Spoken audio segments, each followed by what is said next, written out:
ಆಹಾರದ ಮೂಲಕನೇ ನನಗೆ 425 ಇತ್ತು ಇಲ್ಲಿ ಏನು ಶುಗರ್ ಲೆವೆಲ್ಲು. ಅಲ್ಲಿ ಹೋದ್ಮೇಲೆ ಏನಾಯಿತು ಅಂತಂದರೆ ಅದು ಕಡಿಮೆ ಬಂದು ಒಂದು ಕಾನ್ಸ್ಟೆಂಟ್ ಇದಕ್ಕೆ ಬಂತು, 122 132ವರೆಗೂ ಬಂತು. ಆ ಆಹಾರದ ಬಗ್ಗೆ ಅವ್ರು ಭಾಳನೇ ಅಧ್ಯಯನ ಮಾಡಿದ್ದಾರೆ. ಅವ್ರ ಮೇಲೇ ಪ್ರಯೋಗ ಮಾಡ್ಕೊಂಡು ಅವ್ರು ಕಂಡುಕೊಂಡಿರುವಂಥ ಒಂದು ದೊಡ್ಡದಿದೆ.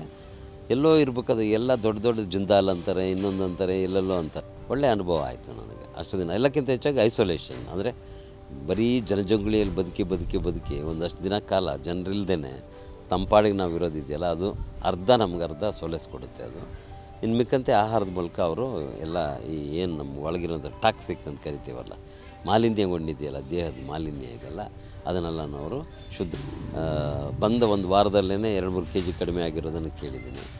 ಆಮೇಲೆ ಇದನ್ನು ಶುಗರ್ ಲೆವೆಲ್ ಭಾಳ ಇದ್ದದ್ದು ಕಡಿಮೆ ಆಗಿರೋದನ್ನು ಕೇಳಿದ್ದೀನಿ. BP ಕಂಟ್ರೋಲ್ಗೆ ಬಂದಿರೋದು ಕೇಳಿದ್ದೀನಿ. ಎಲ್ಲಕ್ಕೂ ಕೂಡ ಆಹಾರದ ಮೂಲಕನೇ ಅವರ ಆಹಾರನೇ ಔಷಧಿ ಅನ್ನೋದು ಅವ್ರ ಕಾನ್ಸೆಪ್ಟ್. ಬೇರೆ ಕಡೆಗಾದರೆ ಲಕ್ಷಗಳನ್ನು ತಿಂದುಬಿಡ್ತಾರೆ ಅವರು. ಇಲ್ಲ, ಆ ಥರ ಇಲ್ಲ.